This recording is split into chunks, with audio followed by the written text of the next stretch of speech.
तमाम doctors, सहायतिया trust के तमाम ट्रस्टीज़,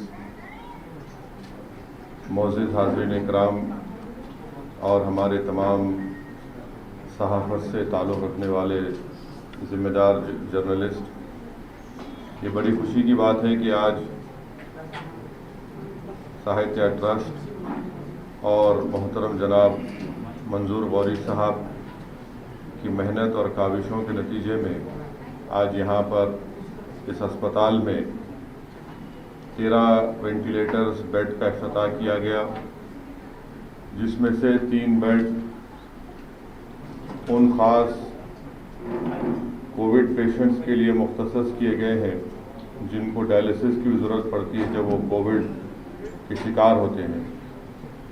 और हमारी तो अल्लाह से ये दुआ है कि इंशाअल्लाह ताला तीसरी वेव दुनिया के किसी, मगर हमको जैसा कि अनीस साहब ने कहा कि हमको तैयारी करना है, और जो माहिरीन ने इस बात को कहा कि दूसरे वेव के दौरान में वेंटिलेटर्स और उसके साथ उसके बेड की बेहद ज़रूरत थी, और वेंटिलेटर्स बेड के नहीं होने की बिना पर कई लोगों की जानें भी चली गई।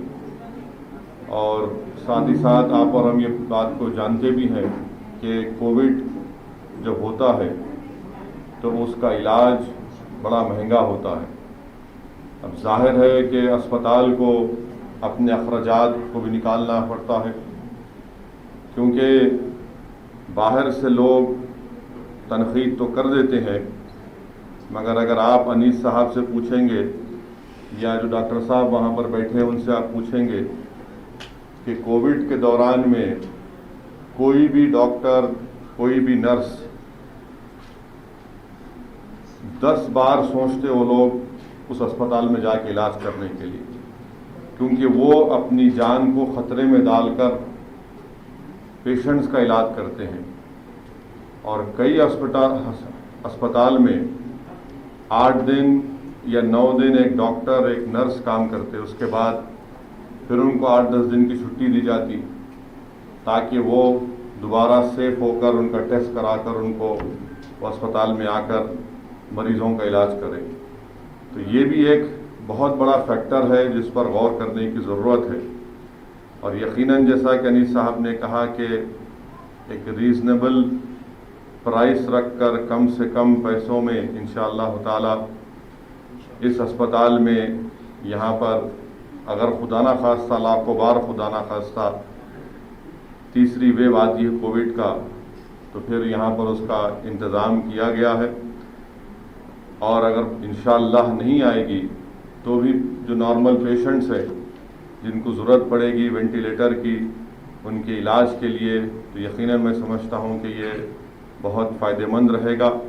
और अगर मेरा हाफ़िज़ा सही है तो आज से कई साल पहले मैंने यहाँ पर अपने एमपी फंड से भी यहाँ पर मेरे ख्याल से डायलिसिस का एक मेरे एमपी फंड से ये इस हॉस्पिटल यहाँ पे ये इस हॉस्पिटल को आपके मलकपेट में कहीं दिया, मैं नहीं मालूम मेरे को, आप देखें। बहरहाल खैर ये बड़ा अच्छा काम यहाँ पर हो रहा है। और अनीस साहब, अगर आपको एमपी फंड, मेरे पास अभी लेटर आया है कि हैदराबाद एमपी फंड में अभी मैं इतने करीब 80 लाख या 1 करोड़ का प्रपोजल दे सकता हूँ। तो अगर आपको ज़रूरत है तो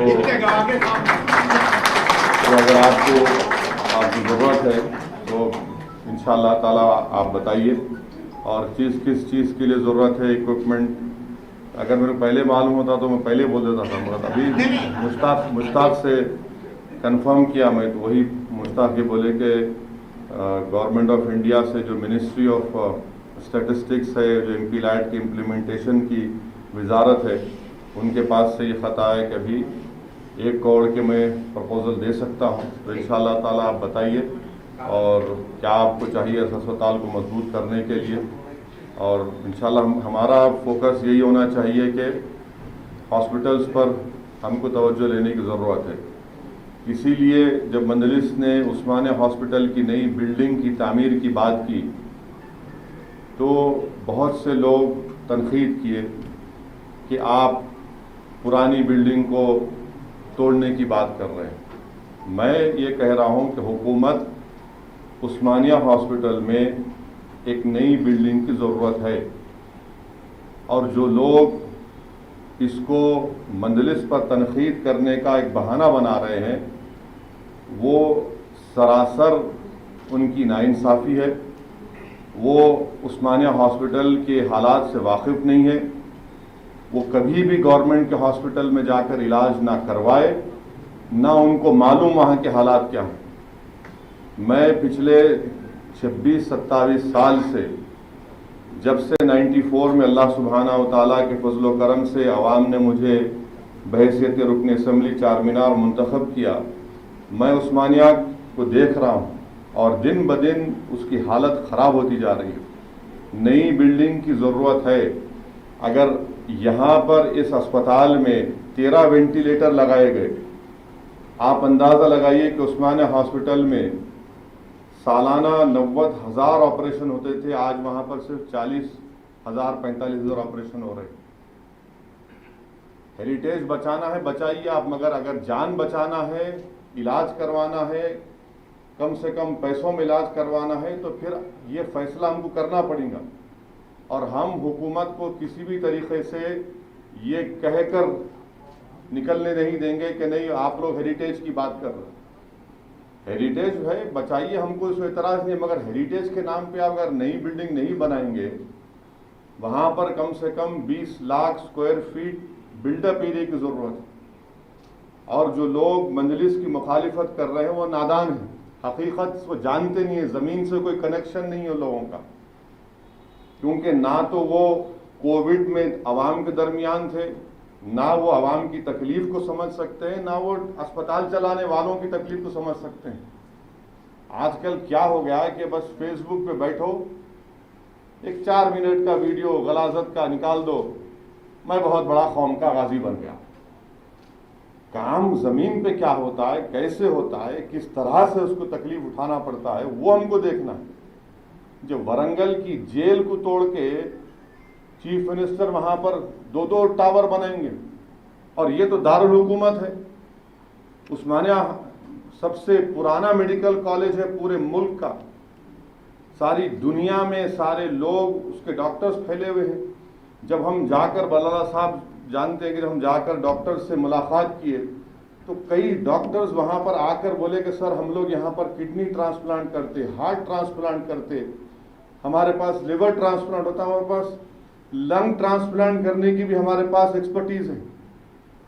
मगर आप देख नहीं रहे हैं। आप लोग सिर्फ उस्मानिया एक हॉस्पिटल नहीं है, नीलोफर उस्मानिया के तहत आता, MNJ कैंसर हॉस्पिटल उस्मानिया के तहत आता, नामपल्ली का कोरंटी उसके तहत आता। तो ये सब चीज़ें हमको देखना है। तो इसीलिए आवाम भी इस बात को महसूस कर चुकी है कि यकीनन रोड, ड्रेनेज, आपका रोड वाइडनिंग, बरखी, आबरसानी ज़रूरी है, मगर कोविड के इस तजुर्बे के बाद, तकलीफ दे तजुर्बे के बाद आवाम इस बात को मुतालबा कर रही है कि आप हमारे लिए सेहत का क्या इंतज़ाम करेंगे। क्योंकि ये बात आमिर भाई इकोनॉमिक्स के एक्सपर्ट हैं, हेल्थ के एक्सपर्ट हैं। मैं जो कुछ थोड़ा बहुत मुझे समझ में नहीं आता तो आमिर भाई को फ़ोन करके पूछता हूँ, उनका दिमाग खाता हूँ।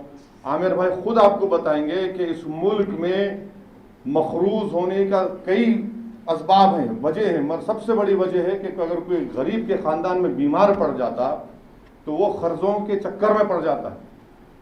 तो उसको देखते हुए हमको उस्मानिया बिल्डिंग को बनाने का है, और बनाएंगे इंशाअल्लाह ताला। मैं जो है ये चीखने पुकारने वालों से मेरे कोई फ़र्क नहीं पड़ता, क्योंकि ये मौका है, सही वक्त है। तो मैं ये बोलना भी चाह रहा हूँ कि बनाएंगे हम इंशाअल्लाह ताला, चाहे वो हेरिटेज की बिल्डिंग को रखते नहीं रखते, वो KCR का मसला है। सांप मेरे गले में डाल के नहीं फिरने वाला हूँ मैं, सांप उनके गले में पड़ेगा, उन्हें संभालो सांप। हमारे को बिल्डिंग होना, नई बिल्डिंग होना, और बनाएंगे इंशाअल्लाह ताला, लड़ेंगे CM से बोलना। इससे अहमद पाशा कादरी साहब और जाफरी साहब जाकर हेल्थ सेक्रेटरी जनाब रिजवी साहब से ही बात की, तो रिजवी साहब भी बोले कि हाँ साहब ये आपका प्रपोजल है, हाई कोर्ट में भी 2 केसेस हैं। एक अब परसों हाई कोर्ट बोल दिया आप तय करो, बोल हाई कोर्ट खुद बोल दिया तय करो उसको, क्योंकि ये समझना है हमको और हम कराएंगे इंशाअल्लाह ताला। मैं कोई वो इस तरह का सियासतदान नहीं हूं कि खाली वाह वाह थालियों के फैसले लूंगा। हम लेंगे फैसले, लेंगे, सख्त होंगे, अवाम को समझाएंगे। और गरीब जानता है इस बात को, जो लोग अस्पताल का बेड नहीं मिलने की वजह से जो अपने अजीजों को, अपने वालिद को, अपने बीवी बच्चों को खो दिए, वो मेरी बात को समझेंगे। जो कोई नहीं खोए उनको समझ में नहीं आता, उनको तारीख में रहना है, जाके तारीख में रहो। मैं तारीख बनाना चाहता हूं और बना कर रहूंगा इंशाअल्लाह। तो मेरी आप तमाम को गुजारिश है कि इस तरह के फलाही काम करने वाले इदारों को हम तमाम को इनका साथ देना है, इनको मजबूत करना है, और अगर कुछ भी नहीं कर सकते तो उनके लिए दुआ करना है। अगर आप तनकीद करना चाहते तो आप कुछ करो, फिर बनाओ, ऐसा इस तरह बनाओ, बना के दिखाओ। मगर यहाँ पे क्या है कि बस खाली तनकीद करना हमारी जिंदगी का मकसद है, तो करो तनकीद आप, मगर आप पीछे होते जा रहे हैं। सियासी एतबार से, समाजी एतबार से लोग इस चीज़ को कबूल करने को तैयार नहीं है। और आखिर में मैं आपसे अपील कर रहा हूँ कि 3rd वेव को अगर रोकना है तो वैक्सीनेशन करवाना ज़रूरी है, वैक्सीनेशन करवाना ज़रूरी है। और ये पूरे डॉक्टर्स की मौजूदगी में मैं ज़बान खोल रहा हूँ, मैं माफ़ी चाहता हूँ गलत बोल रहा हूँ तो। डेल्टा वेरिएंट सबसे डेंजरस है। अगर वो डेल्टा वेरिएंट शुरू हो गया तो 2nd वेव से ज़्यादा मुज़ीर साबित हो सकता, खुदा ना खास्ता हो। और उससे बचने का एक ही तरीक़ा है कि आप अपना वैक्सीनेशन करवाइए, अपने घर वालों का, अपने काम करने वालों का, अपने दोस्तों का, सबका वैक्सीनेशन करवाइए। और ये जो हमारे दिमाग में बात बैठी हुई है कि अगर वैक्सीनेशन कराए तो बच्चा नहीं होता, ना बच्चा पैदा कर सकते, मेरे भाई तुम जान बचाए तो बच्चा पैदा होगा ना। तुम्हारी जानें बचेंगी तो कहाँ का बच्चा पैदा करेंगे तुम? तो पहले जान बचाओ, ये शरीयत का हुक्म भी है कि जान बचाओ। और ये बोला नहीं वो लगाने से किसी को मैग्नेट नहीं कर रहा, वो पैसे चिपक रहे। अरे मेरे को समझ में नहीं आया, हमको नहीं चिपक रहे पैसे, तुम्हारे कहाँ चिपक रहे? हम तो सियासतदान है ना, हम तो पूरे तनकीद का, हर गुनाहों का, अरे बुराइयों का मुंबा है हमारे मुखालिफिन के लिए। नहीं उन्हें देखो, उन्हें लगा उसको चिपक रहा। अरे बाबा कोविड चिपक गया तो फिर पैसा भी निकल जाता जेब में का। तो इसलिए वैक्सीनेशन लगवाइए, तरगीब दीजिए। अब तो गवर्नमेंट की तरफ से आपको वो वैन्स भी निकले, आप कर मोबाइल वैन से प्लीज करवाइए, खुदा के लिए करवाइए। इसमें जरा सी भी कोताही मत करिए। आप समझिए इस बात को कि बहुत से लोगों को हमने खोया है, बहुत से लोगों को हमने खोया है, इसका अंदाजा भी नहीं है। आप कब्रिस्तान जाकर देखिए या शमशान घाट जाकर देखिए, पूछिए वहां पर कितने लोगों का हमने खोया है। जितने लोग आज यहाँ पर बैठे हुए हैं या जितनी लोग मेरी बात अब टीवी पे सुनेंगे, आप अपने दिल पे हाथ रख के मैं आपसे सवाल कर रहा हूँ, आप बता दो कि क्या आप किसी एक आदमी को जानते जो कोविड से मरा? सब बोलेंगे हाँ मैं जानता हूँ, सब बोलेंगे हाँ मैं जानता हूँ। जानते हैं तो फिर करवाइए ना, वैक्सीनेशन लीजिए, वैक्सीनेशन लेना जरूरी है। इनको बचाइए, डॉक्टरों को बचाना है। आपको मालूम है इस मुल्क में ऑफिशियली 1400-1500 डॉक्टर मर गए। एक एक डॉक्टर को तैयार होने के लिए 8-10 साल लग जाते हैं। वहां आपके आप बैठे हुए हो, डेक्कन मेडिकल कॉलेज के माशाल्लाह पढ़े हुए हैं, 10-12 साल की मेहनत के बाद वो आते हैं। अगर 1500 डॉक्टर का इलाज इंतखाब हो गया तो उसका मतलब है हम और 10 साल 8 साल पीछे हो गए। इसलिए इन डॉक्टरों को बचाने के लिए, नर्सेस को बचाने के लिए, अपने पूरे माशरे को बचाने के लिए वैक्सीनेशन लीजिए। अस्सलाम वालेकुम रहमतुल्लाह।